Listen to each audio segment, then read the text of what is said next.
আমন্ত্রণ জানাচ্ছি প্রিয় দর্শক মানচিত্রের নিয়মিত আয়োজন কথোপকথনে। নমস্কার। খবরের অন্তরালের খবর নিয়ে ক্যালকাটা ডায়ালগস থেকে মনোজ দাস। আজ 6 এপ্রিল 2026।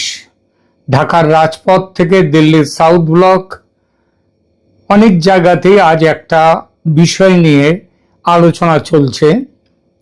সেটি হলো বাংলাদেশের প্রধানমন্ত্রী তারেক রহমানের সঙ্গে ভারতীয় রাষ্ট্রদূত প্রণয় ভার্মার একটি জরুরি বৈঠক। এই বৈঠককে সরকারের তরফ থেকে বাংলাদেশ সরকারের পক্ষ থেকে বলা হচ্ছে এটা সৌজন্য বৈঠক, কিন্তু প্রশ্ন উঠেছে বৈঠকটা কি সত্যি সৌজন্যের নাকি আড়ালে অন্য কারণও আছে। যদি সত্যি অন্য কোনো কারণ থেকে থাকে তবে কি সেই কারণ? তারেক রহমান সরকার ক্ষমতায় এসেছে 17ই ফেব্রুয়ারি, 1.5 মাস হয়েছে সবে।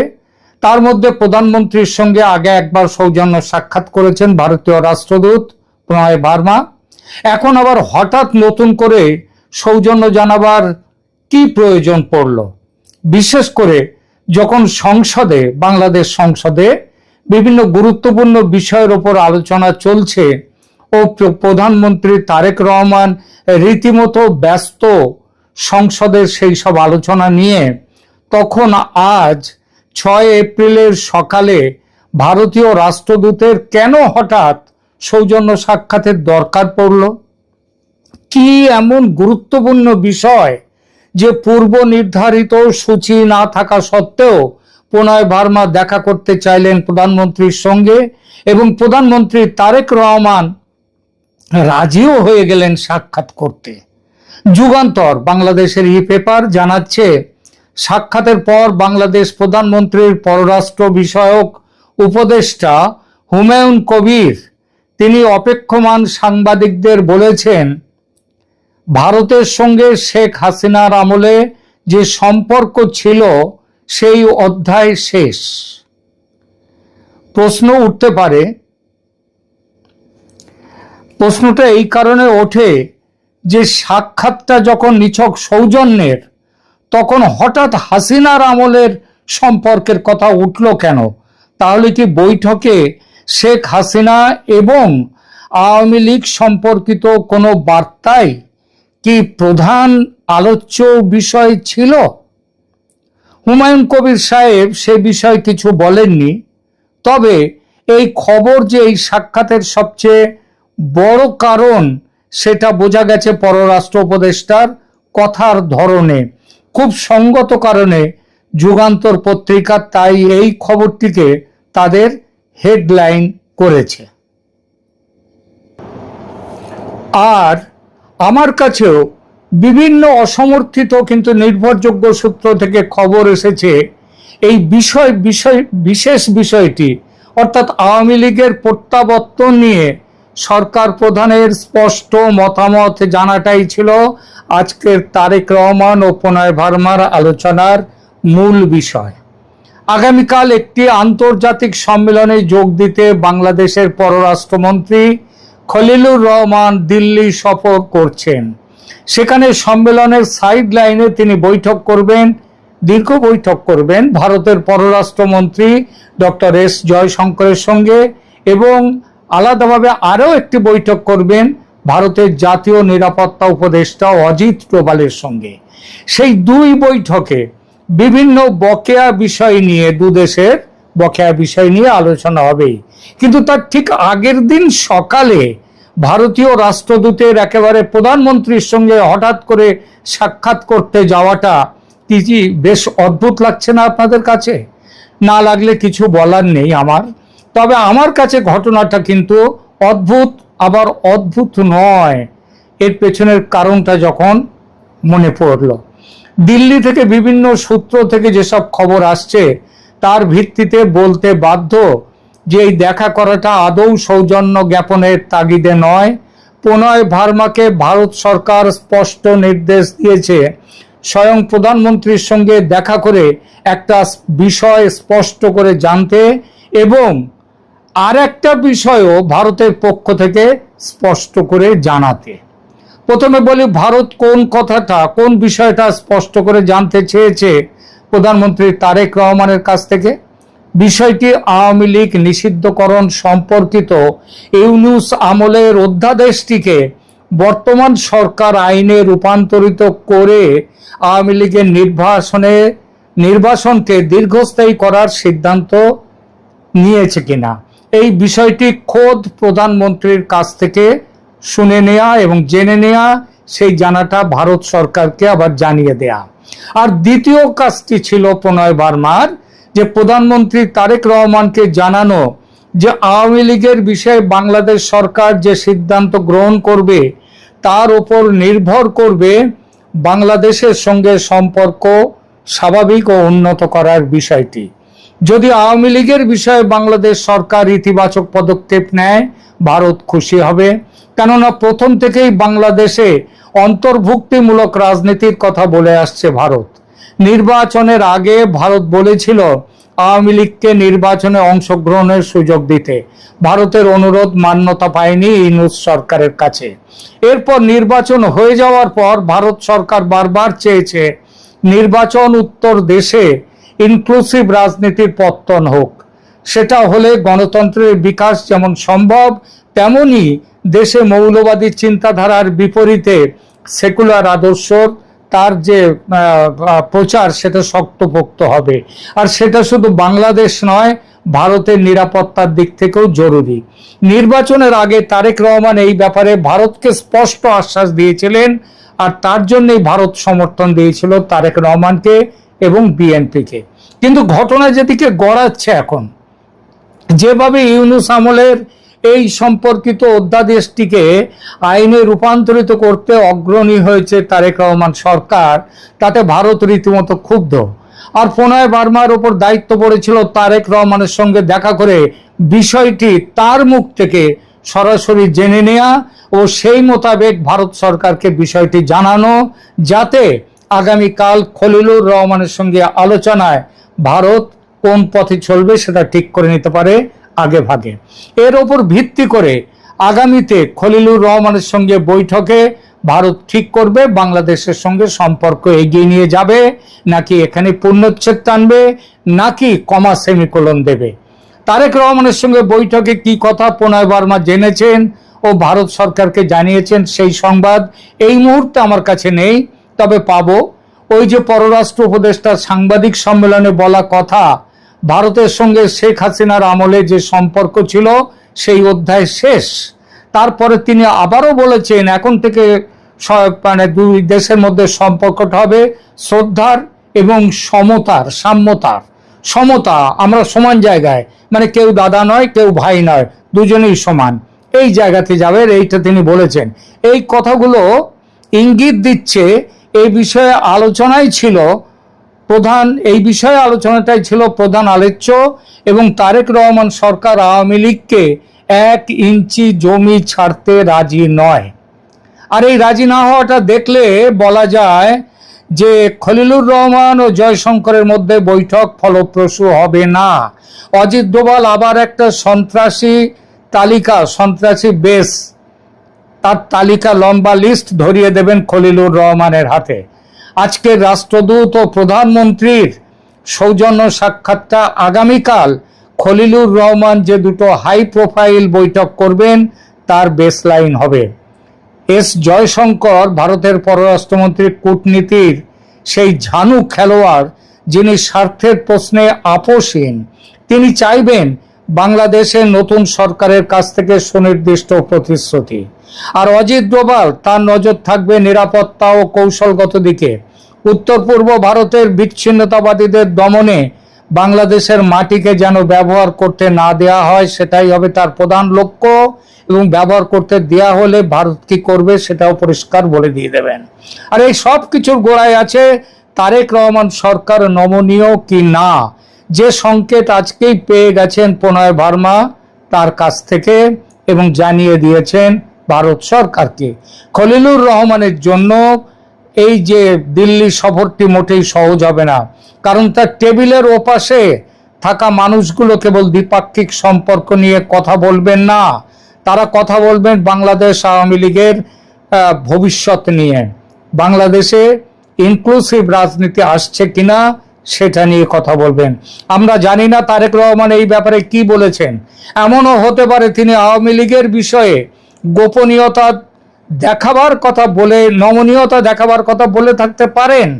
তবে বাইরে একটা উল্টো ছবি দেখাতে চাইছেন যে আওয়ামী লীগ বিরোধী যারা আছে দেশের মধ্যে তাদের জন্য রাজনীতিতে এমনটা ভুরি ভুরি হয়েই থাকে।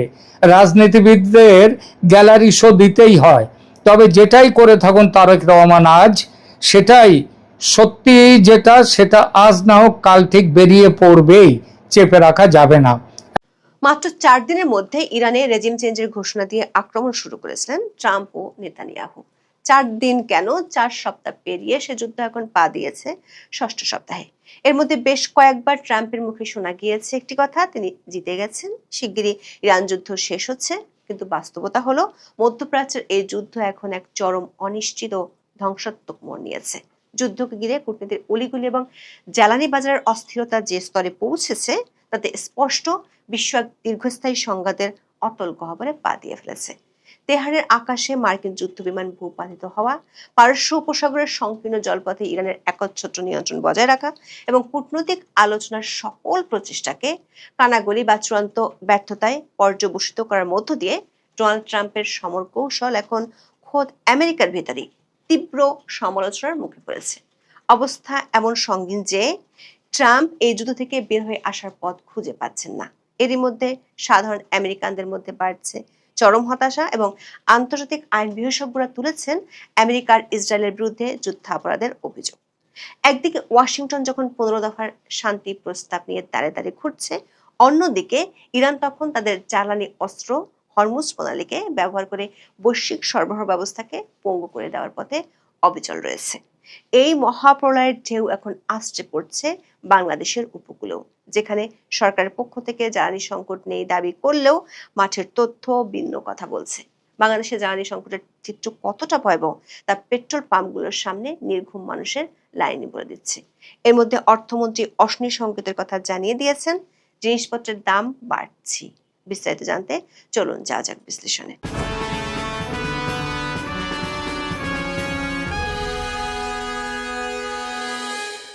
দীর্ঘ 5 সপ্তাহের রক্তক্ষয়ী সংঘর্ষের পর আমেরিকার মানুষের ধৈর্যের বাঁধ ভেঙে যেতে শুরু করেছে। রয়টার্স এবং ইপসস পরিচালিত সর্বশেষ জনমত জরিপের তথ্য অনুযায়ী আমেরিকার ভিতরে এই যুদ্ধের প্রতি সমর্থন দ্রুত হ্রাস পাচ্ছে। জরিপে দেখা যাচ্ছে 66% মার্কিন নাগরিক এখন মনে করে যুক্তরাষ্ট্রের উচিত যে কোনো মূল্যে, এমনকি ট্রাম্প প্রশাসনের কৌশলগত লক্ষ্যসমূহ অর্জিত না হলেও, এই যুদ্ধ থেকে দ্রুত নিজেদের সরিয়ে নেওয়া। সাধারণ আমেরিকানরা এখন আর মধ্যপ্রাচ্যের মরুভূমিতে তাদের ট্যাক্সের টাকা এবং সন্তানদের জীবন বিসর্জন দিতে রাজি নয়। এই জরিপটি এমন এক সময় সামনে এসেছে যখন মার্কিন অর্থনীতি তেলের দাম বাড়ার কারণে চরম চাপের মুখে। যুক্তরাষ্ট্রে প্রতি গ্যালন গ্যাসোলিনের দাম $4 অতিক্রম করেছে, যা গত 3 বছরের মধ্যে সর্বোচ্চ। জরিপের এই ফলাফল প্রেসিডেন্ট ট্রাম্পের রিপাবলিকান পার্টির জন্য অত্যন্ত উদ্বেগজনক, বিশেষ করে আসন্ন নভেম্বর মিডটার্ম নির্বাচনের আগে। মধ্যবর্তী নির্বাচনের আগে অর্থনৈতিক চাপ ট্রাম্প প্রশাসনের জন্য এক রাজনৈতিক মরণ ফাঁদে পরিণত হয়েছে।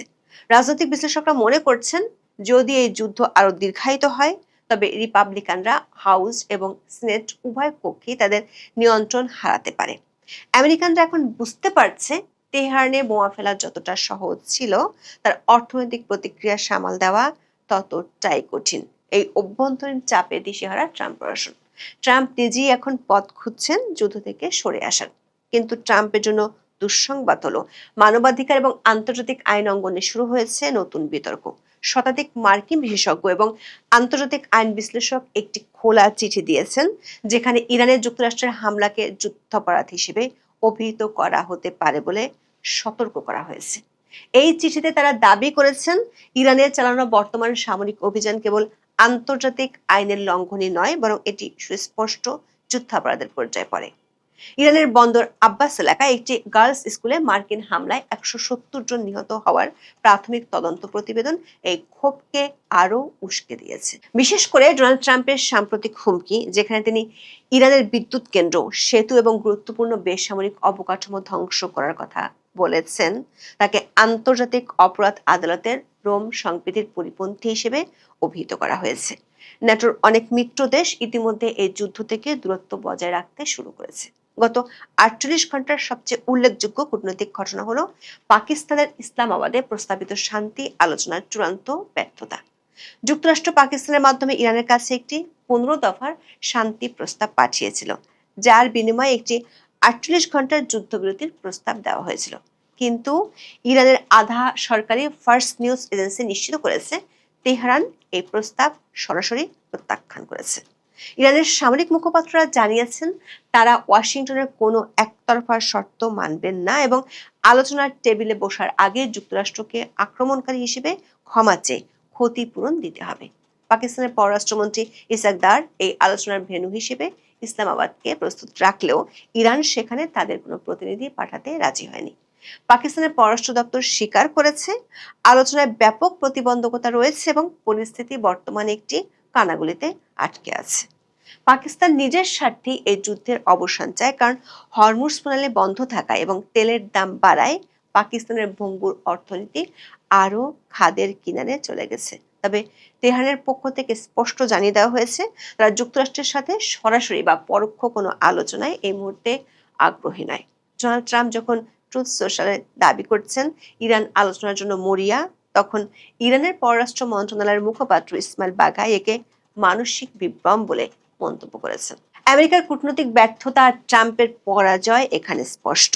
কাতারও এই মধ্যস্থতা প্রক্রিয়া থেকে নিজেদের সরিয়ে নিয়েছে, কারণ দেশটি গত কয়েক সপ্তাহে ইরানের একাধিক ড্রোনের লক্ষ্যবস্তুতে পরিণত হয়েছিল।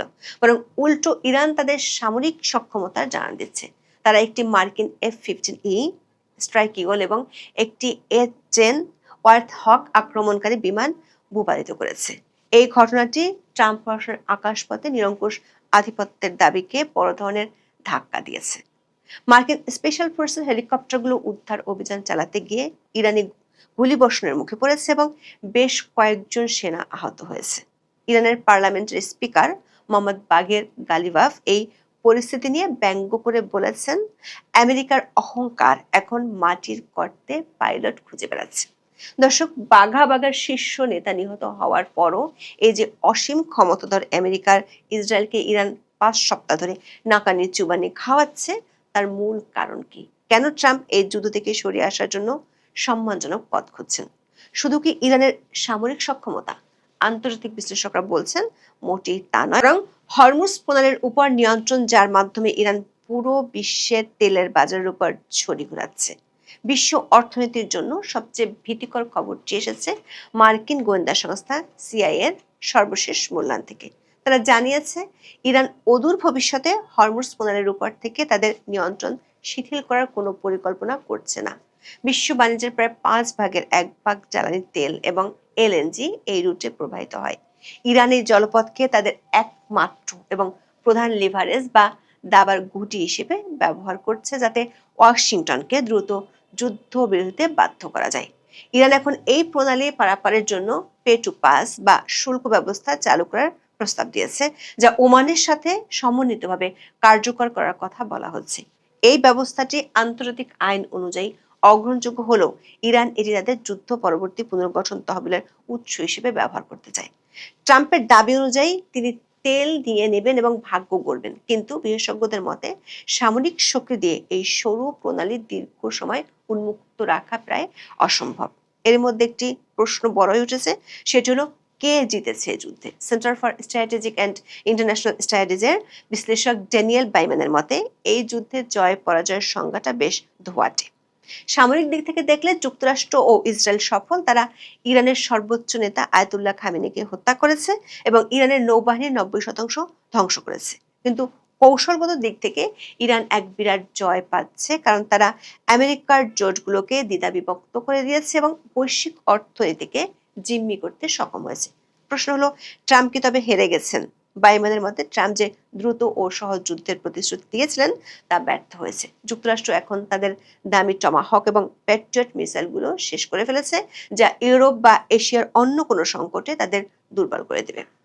মোট কথা হলো, ট্রাম্প রণক্ষেত্রে জিতলেও রাজনৈতিক এবং কৌশলগতভাবে নিজেকে একটি গভীর গর্তে ফেলে দিয়েছেন, যা থেকে বের হওয়া দিন দিন কঠিন হয়ে পড়ছে।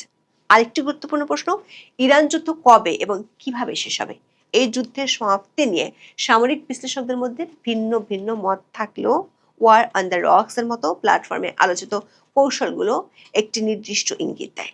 যুদ্ধটি কেবল তখনই শেষ হবে যখন উভয় পক্ষই বুঝতে পারবে যে সামরিক বিজয়ের চেয়ে সংঘাত চালিয়ে যাওয়ার খরচ অনেক বেশি। আর সেই বোধ আগে হতে হবে আমেরিকার। অবশ্য এরই মধ্যে ট্রাম্প বুঝেও ফেলেছেন, কিন্তু ঘুড়ির নাটাই এখন ইরানের হাতে। শেষমেশ যা হতে পারে তা হলো, যদি হরমুজ প্রণালীর সংকটে বৈশ্বিক চাপ চরমে ওঠে, তবে ট্রাম্প হয়তো একটি সম্মানজনক চুক্তির মাধ্যমে সেনা প্রত্যাহার করতে পারেন। কারণ হরমুজ প্রণালীর সংকটের ফলে বিশ্বব্যাপী যে মুদ্রাস্ফীতি দেখা দিয়েছে তা 2016 পরবর্তী যে কোনো সময়ের চেয়ে বেশি। এশিয়ার দেশগুলো, বিশেষ করে চীন, ভারত, জাপান এবং দক্ষিণ কোরিয়া, যারা তাদের জ্বালানির 80% এই পথ দিয়ে পায়, তারা সবচেয়ে বেশি ক্ষতিগ্রস্ত। এলএনজি এবং তেলের দাম যে হারে বাড়ছে, তাতে বিশ্বের অনেক উন্নয়নশীল দেশ সরাসরি স্ট্যাগফ্লেশন বা মুদ্রাস্ফীতি ও মন্দার কবলে পড়তে যাচ্ছে। আন্তর্জাতিক সংবাদ মাধ্যমের শিরোনাম হলো, could Bangladesh become the first country to run short of fuel? মানে 95% জ্বালানি আমদানির উপর নির্ভরশীল এই দেশটি এখন বিশ্বের প্রথম দেশ হিসেবে ফুয়েল শর্টেজ বা জ্বালানি ফুরিয়ে যাওয়ার ঝুঁকিতে রয়েছে। বাংলাদেশের একমাত্র রাষ্ট্রীয় মালিকানাধীন তেল শোধনাগার ইস্টার্ন রিফাইনারি গত 6 দশকের ইতিহাসে এই প্রথম কাঁচামালের অভাবে অনির্দিষ্টকালের জন্য বন্ধ হওয়ার মুখে দাঁড়িয়েছে। ইস্টার্ন রিফাইনারির কাছে বর্তমানে মাত্র 20,000 টন অপরিশোধিত তেল মজুদ আছে, যা দিয়ে বড় জোর 6 এপ্রিল পর্যন্ত কাজ চালানো সম্ভব। বাংলাদেশের সংকটের পেছনের প্রধান কারণ হলো হরমুজ প্রণালীতে সৌদি আরবের তেলবাহী ট্যাঙ্কার এমটি নর্ডিক পোলক্স এর আটকে পড়া। 1 লাখ টন তেল নিয়ে জাহাজটি গত 1 মাস ধরে রাস তানুরা বন্দরে ক্লিয়ারেন্সের অপেক্ষায় আছে। এছাড়া পেট্রোবাংলা স্পট মার্কেট থেকে যে এলএনজি কিনছে, তার দাম 1 মার্চের তুলনায় 2.5 গুণ বেড়েছে। বৈদেশিক মুদ্রার রিজার্ভ $28.68 বিলিয়ন থাকলেও জ্বালানি আমদানির জন্য প্রয়োজনীয় ডলার জোগাড় করতে হিমশিম খাচ্ছে ব্যাংকগুলো। সরকার পরিস্থিতি সামাল দিতে ইতিমধ্যে ঢাকা ও অন্যান্য বড় শহরে জ্বালানি রেশনিং শুরু করেছে। ডিজেল চালিত বিদ্যুৎ উৎপাদন কমানো হয়েছে। বাংলাদেশ এখন যুক্তরাষ্ট্রের কাছে বিশেষ ছাড় আছে, যাতে তারা রাশিয়ার কাছ থেকে 6 লাখ টন ডিজেল আমদানি করতে পারে। বাংলাদেশের জ্বালানি তেলের তীব্র সংকটে ঢাকার বাইরে বিভিন্ন জেলায় চরম ভোগান্তি চলছে। জ্বালানি তেলের লাইনই সব সময় চলে যাচ্ছে। কোথাও 1 কিলোমিটার দীর্ঘ লাইন, কোথাও উত্তেজনা, কোথাও সংঘর্ষ, সব মিলে অস্বাভাবিক পরিস্থিতির মধ্যে পড়েছে সাধারণ মানুষ। একই চিত্র দেখা গেছে রাজধানীতেও। ঢাকায় ছুটির দিনেও ফিলিং স্টেশনগুলোতে ভিড় কমছে না। সংবাদ মাধ্যমের করুণ ফিচার স্টোরের হেডলাইন হচ্ছে, একটি রাত, একটি তেলের পাম্প, শত শত মানুষের নির্ঘুম অপেক্ষা। শুধু কি তেলের সংকট? অর্থ